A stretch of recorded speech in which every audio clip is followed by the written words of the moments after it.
police and PCSOs regularly patrol the parks in our local communities in order to tackle antisocial behaviour, bullying, underage drinking, smoking and vaping.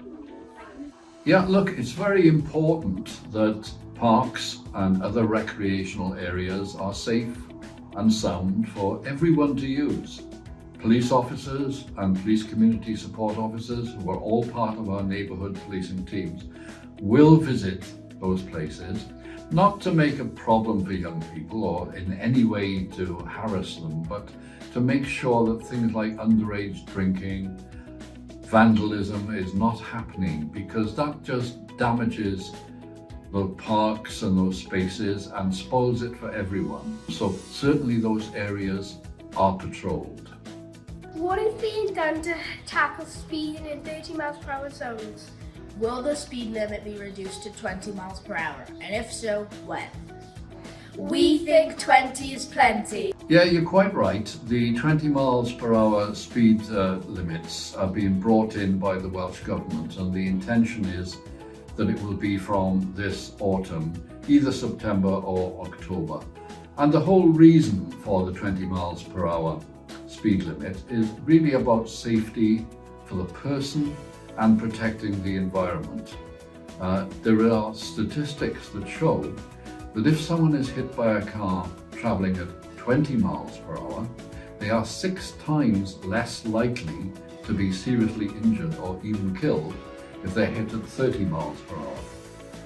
And of course, the fewer exhaust fumes that come out of cars because of the reduced speed means that our environment is being saved as well. So there are very good reasons for it coming in. What is being done to tackle underage vaping in local parks and social areas and to raise awareness of the dangers to young people's health and well-being? This issue of vaping, you've probably seen it getting a higher priority. It's certainly been on the TV news and the radio news recently. We don't know exactly for sure what the long-term effects of vaping will be. We know that smoking of tobacco is very, very bad for your health, and it's critically important that you don't start smoking.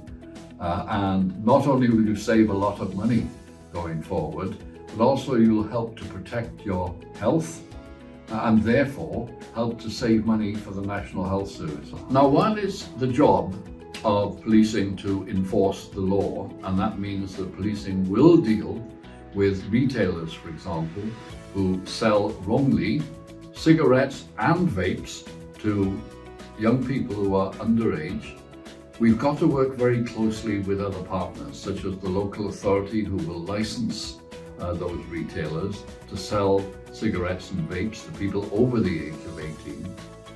And of course, we work very closely with the health service, because they will want us to advise young people, often through our schools policy when officers come to school, about the dangers of vaping. So it's very much a partnership arrangement. And it's equally important that when these people come around, that you listen to them carefully, because they're trying to help you and to lead a healthy future life. So together we can make a difference.